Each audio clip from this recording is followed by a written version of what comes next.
nakutani nayo na nzela nanga.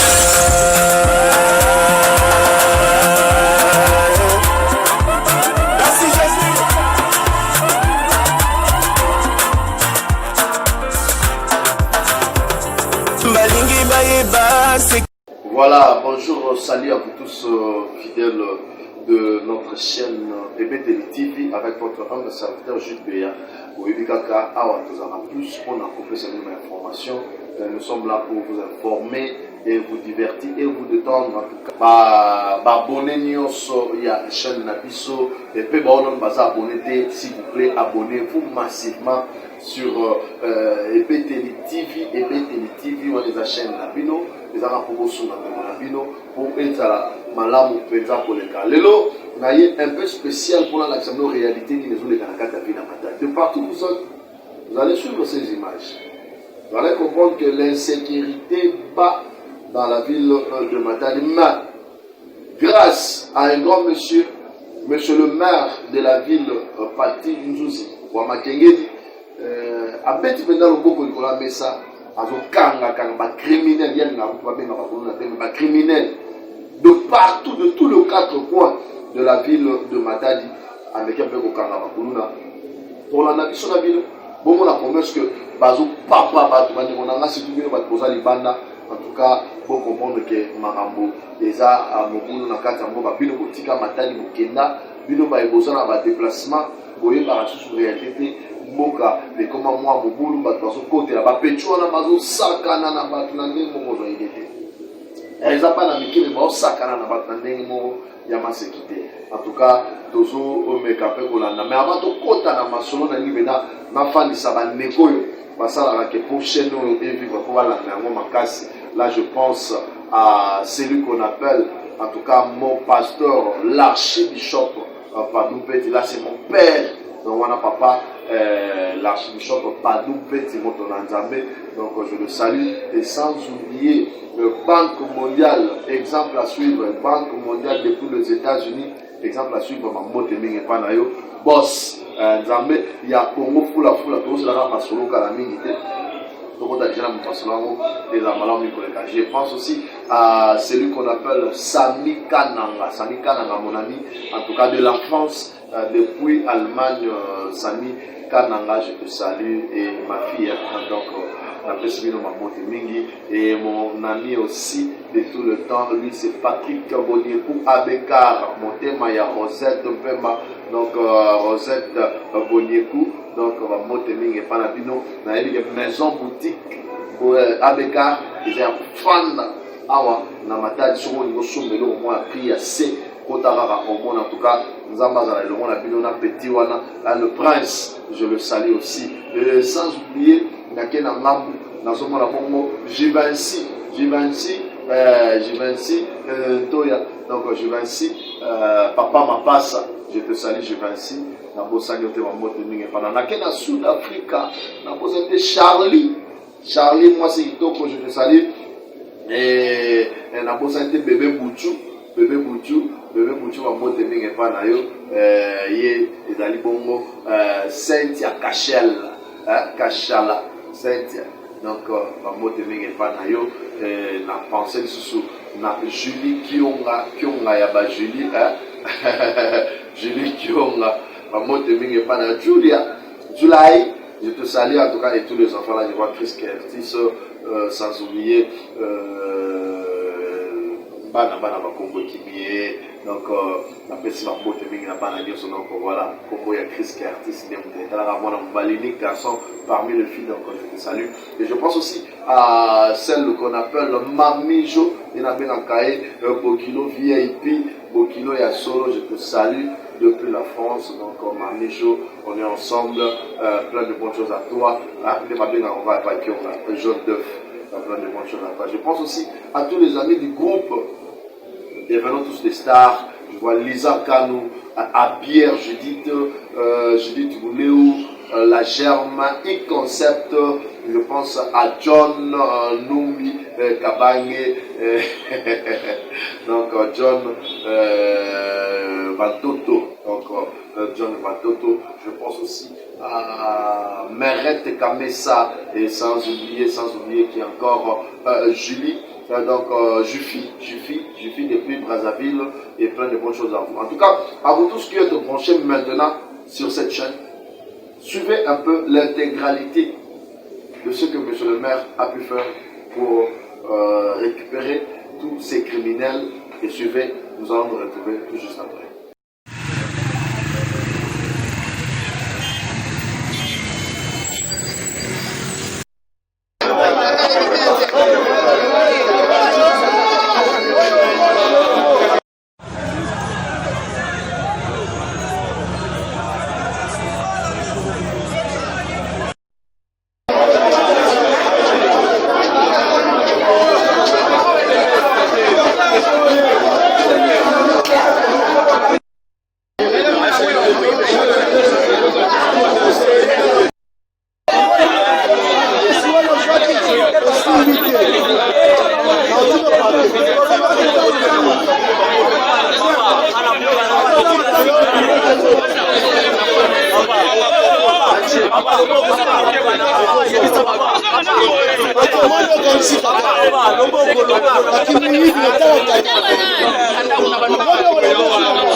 A été coupé à la machette par ces jeunes gars.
Appelez-moi Batumio Jaka.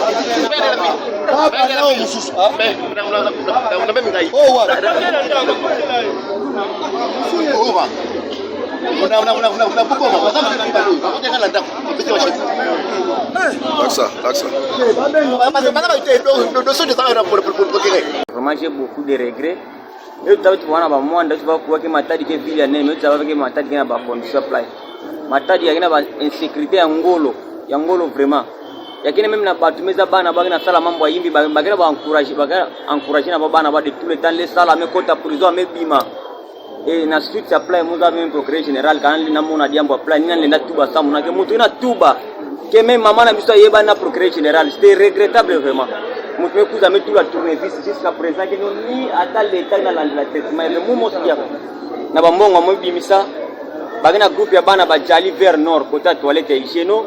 Donc maman ba lokani ke tambula na camion ba les sala ba nyonso ba mbotula mbongo vers de 0h à 1h baga banga bula awa baga tournevis côté ça en plus donc il m'a comprendre bien.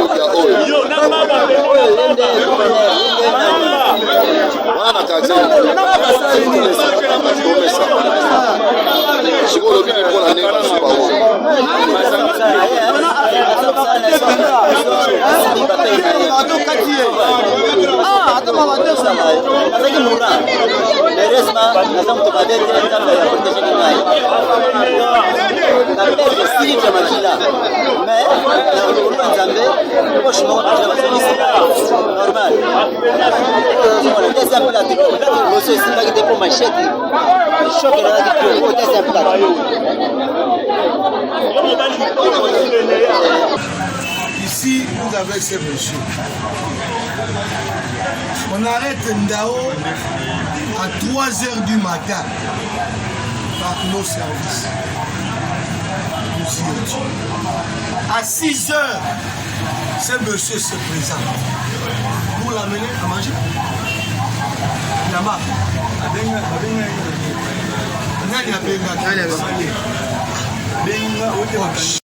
Ce sont des gens qui viennent créer désolation. Là, il s'appelle Simao Silva Masanga, là-bas, en République de l'Angola. Il s'appelle Simao Silva Masanga. Ici, chez nous, il s'appelle Massamba Cortez.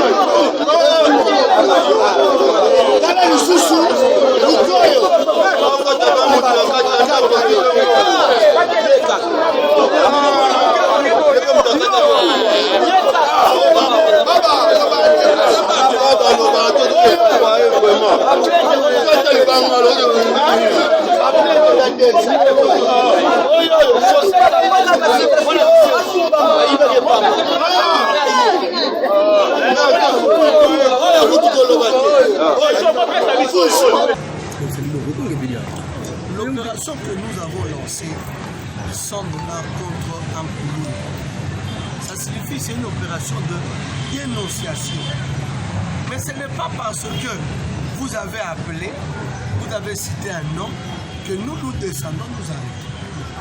Nous avons des services qui vont investiguer le milieu et vérifier réellement de faire les poches, est-ce que celui-là est réellement un criminel. Je vous ai dit que dans la ville de Matadi, il faut oublier le nom Boulouna. Allez dire ça à Kinshasa, chez le vieux gentil. Ici, criminel. Okay? Donc, il y aura des enquêtes que les gens disent, ah non, on arrête les gens. Quelqu'un peut dire aussi, même pas, il s'est battu avec sa femme, il appelle. Même si vous battez votre femme, et que vous arrivez à battre votre femme jusqu'à l'extérieur, vous créez de l'insécurité. Le voisin peut appeler pour dire, police, faites vite ici. ici à Kisantu numéro 2. On est en train de battre une femme et le monsieur. Moi, je suis son voisin. Il ne veut pas que je puisse intervenir. La police viendra. Aussitôt nous arrivons, nous trouvons qu'il y a caméra pour l'ordre public. C'est monsieur arrêté. Vous aurez votre prime. Donc, dénoncez tout cas suspect. Voilà, merci beaucoup. Je crois que vous avez suivi. Bomoni Nengeni Maramosani Bakulu na Oyo Banoyo. Bazo sala makam bazo battre barrage na kati ya fille ba maman mususu parce que moyen on accès à quitter bazo maman ba violé na mwana na ya mwasi une maman de 66 ans donc d'âge bazo ba violé na jeune fille na ye bazo mususu bakutani na mobali bazo mwasi ba bani kokotisa ye misapi donc on a nzoto na ye ya mwasi sala ye pena kitote mobali ba papi lokolo bilo mususu to l'aximinote mais o bomoni mo ba extrait ya bato mususu baza ba victime. Il y a pas pétrole à mon basala.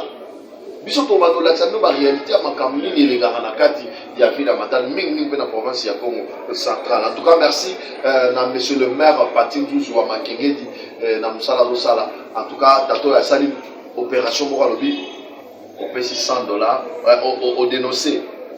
Pour nous na moko yemi na quartier.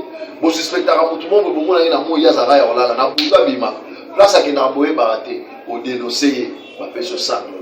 Soki mutande mwana bomona rega moi suspect mutu mo afanda amela kabadia mazaramani pour récupérer oye na ngo ba peso $100 ba récupérer donc opération $100 égale à Kuluna donc Kuluna égale à $100 voilà donc ils ont ça la malakata puis la matane moi sécurité et comme on compte moi muke mais bazo kanga bango na ndinga ma sécurité le bon c'est quoi tant bazo ke na ba prison au mona le magistrat la BBC pour bazo lire en bon ba magistrat to landela bi boyebi biso to la bata polele ngala ba ebete ndeki cette sarabiso donc on va que bete ndeki cette sarabiso cela veut dire to la ndenge na to ça la ramsala ba yebi merci beaucoup en tout cas to komi na suka pena makambo na ozong saka sous merci na bino sur les occasions on a biso na moyen si vous voulez nous contacter il y a le numéro qui est affiché là donc c'est notre numéro contactez-nous appelez-nous nous allons passer de bons moments de ton solo là maintenant on peut savoir information déjà que juste de et bete a fêté les 12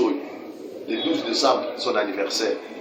Moi appelle, moi vidéo, moi western, et ça la rappelle moi bien à fêter à Tanabandeko. Nous avons quitté au bilan de son bandeko, maintenant vous allez banana et ça la fait bien.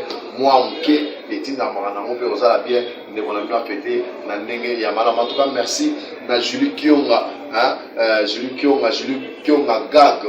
Donc, il y a une chaîne YouTube, donc on va montrer pendant Julie Kiong, je te salue, il y a plein de bonnes choses à toi. Mamie Jo, Jean Deuf, Julie Kiong anniversaire, on a un petit vélo, so timité tombé, ma maman, na une vérité, na bête mato, t'es ma naïve ici. Moi, elle aura tout pété dans mon bandeko, moi champagne, moi jus, tout partager dans des bière. Jean Deuf, maman Bokilo, à VIP, on appelle ça maman, t'es mis ici, malgré moi, la trahir, mais il y a un problème, mais toujours. Merci, mon ami Sami Kananga, depuis Allemagne, pendant tout ça, mon cher, mon anniversaire de Boti, moi, je ça, moi bien. Banque mondiale, exemple, à s'ouvrir, j'ai confiance. J'ai confiance. Déjà, les 10, déjà, moi, c'est pour ça, moi, malade. Mon pasteur, l'archibishop, Padou Petit, Montonanzabé, sans oublier, mère, on a bien un respect, maman, Magim Petit.